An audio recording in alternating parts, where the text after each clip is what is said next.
การนำภาครัฐก็ได้เข้าวางพวงมาลาไว้อาลัยต่อการจากไปของสหายพลเอกคำไต่ศรีพันดรอดีตประธานคณะบริหารงานศูนย์กลางภาคอดีตประธานประเทศในวันที่ 3 เมษายน 2525 ครอบครัวศรีพันดรนำโดยสหายนางเวียงทองศรีพันดรคณะเลขาธิการศูนย์กลางภาคประธานศาลประชาชนสูงสุด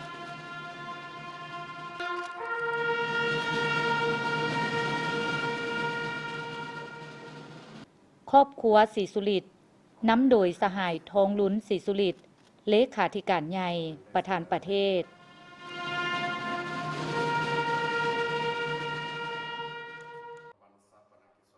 การนำผักหลัดคณะบริหารงานศูนย์กลางภาค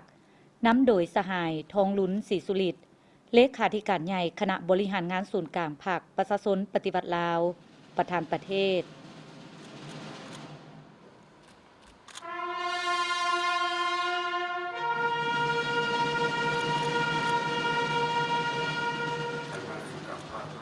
คณะสภาแห่งชาติ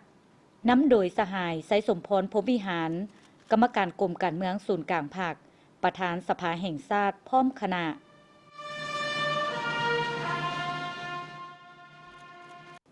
คณะรัฐบาลนำโดยสหายพลเอกจันทร์สมรจันยราช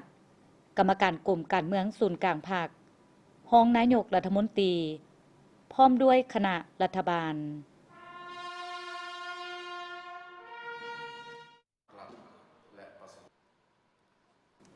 ศูนย์กลางแนวร้าวสร้างชาตินำโดยสหายศิลวงศ์ขุดไพฑูรย์กรรมการกรมการเมืองศูนย์กลางภาคประธานศูนย์กลางแนวร้าวสร้างชาติ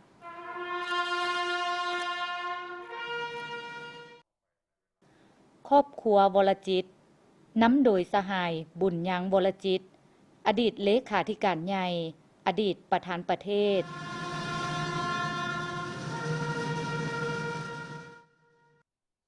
ครอบครัวจันยราช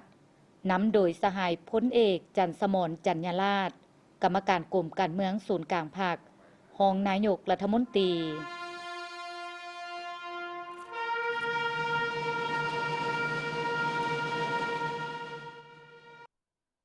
นอกนี้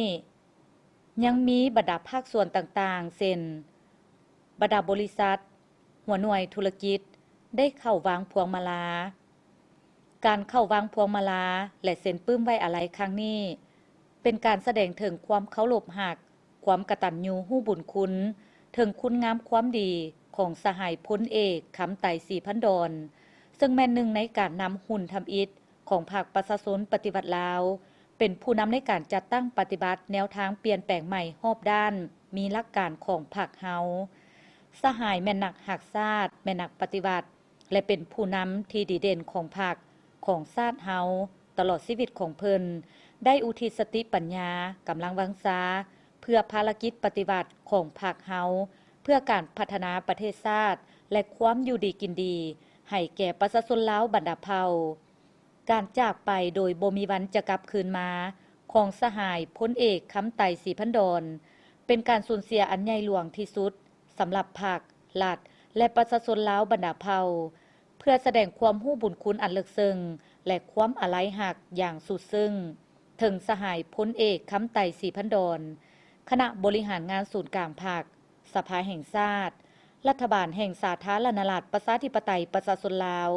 และศูนย์กลางแนวลาวสร้างชาติตกลงไว้ถูกระดับชาติเป็นเวลา5 วัน